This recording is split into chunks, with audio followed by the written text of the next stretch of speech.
Solo board gaming night here. Today, I received an email that made me absolutely just jump up in the air with joy. I would received an email letting me know that Too Many Bones Unbreakable launched on Gamefound, and I have not been as excited as I found myself today in such a long time. This is one of the most anticipated games that I'm waiting for. So much so I'm going to just show you. I am a huge fan of Too Many Bones. I have absolutely everything Too Many Bones minus that trove chest. Man, I wish I could have that trove chest. But I have everything, the mats, the adventure mat, and everything. But before I get into Unbreakable, and I just want you guys to know a little bit more about it, just in case you've never played it, and maybe you've brushed Too Many Bones aside, I'm telling you, go and play Too Many Bones. It is a must-play experience. I'm going to say it. It's a masterpiece. Too Many Bones is a masterpiece. And Undertow, wow, out of every game that I've played that has an expansion, I want to say Undertow is probably my favorite expansion of all time. I just love Undertow. But before I get into Unbreakable, I do want to mention something. The Age of Tyranny was a box that added a campaign for the game that you would take a snapshot and continue your campaign later. Another important thing it added was day 1 through 3 encounters, which spiced up especially the beginning of the game, because the first 3 days would be kind of similar. You would go through them often, and this did a great job of adding 21 of them. So it kept the game fresh, especially in the first 3 days. And what else? The other thing I really liked was that there's these scar tokens right here. And what that is, that as you're playing and the adventure moves on, since it's one campaign, everything it keeps moving from one campaign to the other. So your scars that you had on one battle remain for your next battle. And that's just part of the strategy and just the excitement of Too Many Bones. And they just announced... Well, they didn't just announce, but it showed up, and I'm just so excited. The new one's going to be called Rage of Tyranny, and that one's going to add additional tyrant encounters and battles for Too Many Bones and Undertow. So it doesn't seem like it's going to have anything to do with Unbreakable, but if you want more Too Many Bones and you want more Undertow, it's going to add more content for those two games. Another thing that they mentioned, and before I get to that one, I want to bring this up. 40 Days in Daylore was a great addition to Too Many Bones, because it added baddies and encounters for the original Too Many Bones only. But what I do like is that right here, it added 12 solo encounters. So if you play solo, it gave you many more ways to be able to play the solo game alone. And it also added more baddies and tyrants as well. And what they ended up doing, once again, they ended up creating 40 waves in Daylore. And this time, that expansion's meant for Undertow. And that one adds additional baddies and encounters. And it's just such... I'm so excited for it. It's going to be so much fun. I really can't wait. I kind of got everything new. So that's what they ended up doing with the Too Many Bones and Undertow. They actually added more content. It's completely separate from what I understand from Unbreakable. And before I get into Unbreakable, once again, I just wanted to show you my Gearlocks. Right here we have Nugget, which he's very good for beginners. Gilly, another character that's really good for beginners. I like how he plays with his companions. We have Tink and his little machinations. It's really great. Gasket, the way you have to be careful how you use your power. And the lab rats, the way you swap in and out with the lab rats makes playing the game so entirely unique. Apart from not including the other Gearlocks that come with Too Many Bones. And apart from that, Stanza and her name slipped. Duster from Undertow. They're just so... Stanza's my favorite personally. She's difficult to play, but once you get her down, she is a powerhouse. She can absolutely cause severe damage. And I'm sorry for the background. I was painting some minis, and I still have some paint and on my boxes all over the place of what I'm doing, so forgive the mess. But yeah, when it comes to Stanza, she's the absolute... I love her. She's one of my favorite Gearlocks around. But now we're having, and they introduced Carcass, and Carcass, he's not going to be part of Unbreakable, but he's going to be an extra Gearlock. There's 3 additional Gearlocks apart from the ones included in Unbreakable. And Carcass, what his special ability is going to be is he's going to be salvaging baddies, and he turns whatever he salvages from the baddies he defeats and turns them into buffs and heals for his party.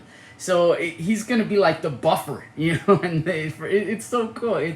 It seems cool, at least. I'm pretty sure. I haven't played a Gearlock I haven't personally liked. They're so unique. They're so unique. Some are easier to play and some are a little more difficult and convoluted to play. But I think the ones with the higher difficulty tend to have the biggest payoff when it comes to like enjoyment from the game. Then we have Polaris. And her power is going to be with her backup plan. And she's going to be like calling back damage orbs that I guess she's going to be placing on the board. And I don't know what's going to happen. They're calling them back and maybe either causing more damage or teleporting across the map. I'm not sure, but she definitely sounds very unique and interesting. And finally, Static was announced. And what he had, I think he's one of the coolest sounding ones, because if you're like the type of person that just wants to go in and just create damage, that's the guy you're going to want to go choose, because he's going to meditate on every single turn that he doesn't deal damage.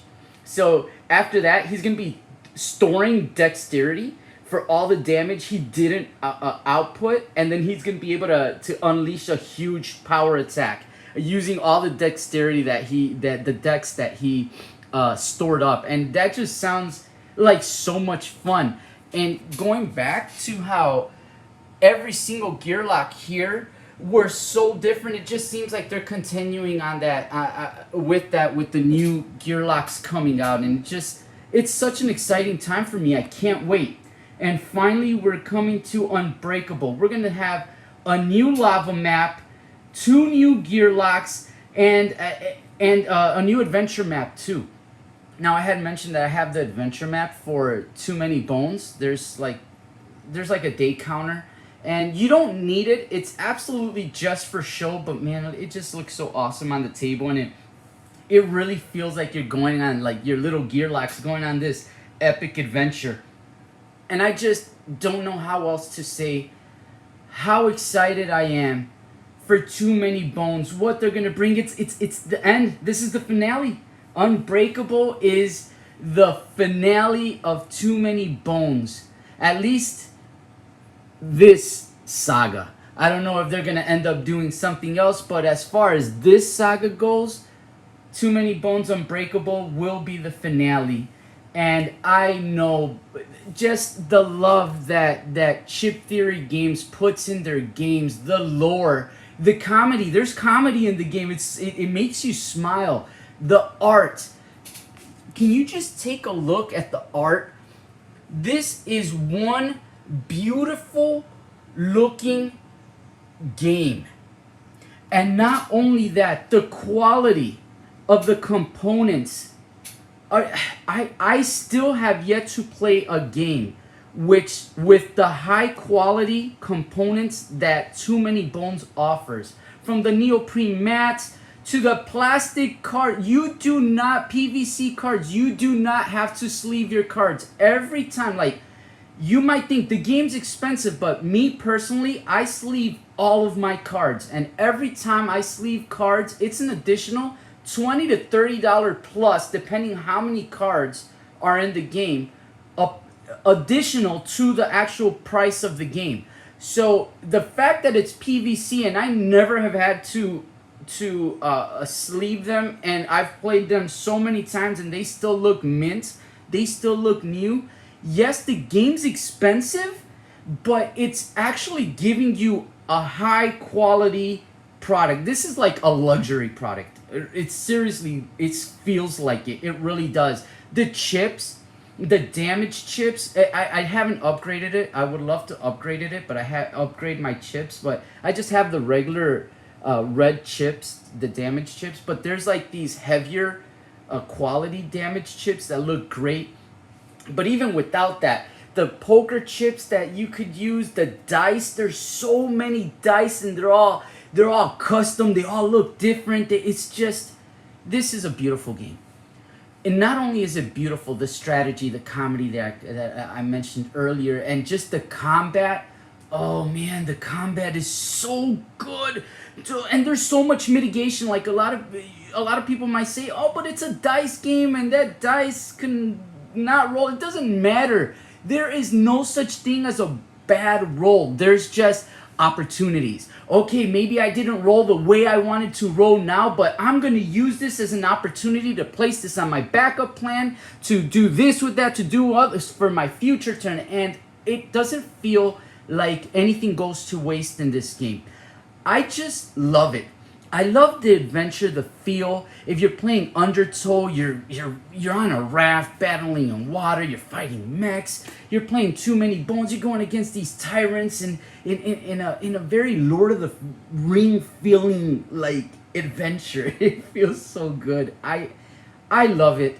If you don't know anything about Too Many Bones, research it. Look into it. Find out about as much information as you can about Too Many Bones. I promise you, it's a unique game experience, and it's in my top games of all time, as the video that I made earlier, and it's there for a reason. It is a masterpiece. A masterpiece. You could tell that Chip Theory Games poured their heart and soul into this project. And they created a product for us gamers, because they created what I feel we want to play. Like, imagine it like, oh, if I made a game, I would do this. That's what they did with Too Many Bones. And they knocked it out of the park. And do yourself a favor. Look into it. At the very least, look into it. And see if it's something that you'd be willing to try. And go to a game store that maybe, hopefully, you can find a demo. Play it. I don't know. Go to a friend's house. Family friend, whoever, I don't know, but figure out how to play this game, because I guarantee you, you'll never play something as unique and quite enjoyable as Too Many Bones. Well, that's it. It's a solo board gaming night, trying to spread the word on the announcement of the launch of Too Many Bones Unbreakable, and I really hope you guys check it out. Thank you so much for joining me, and you guys have a great game night.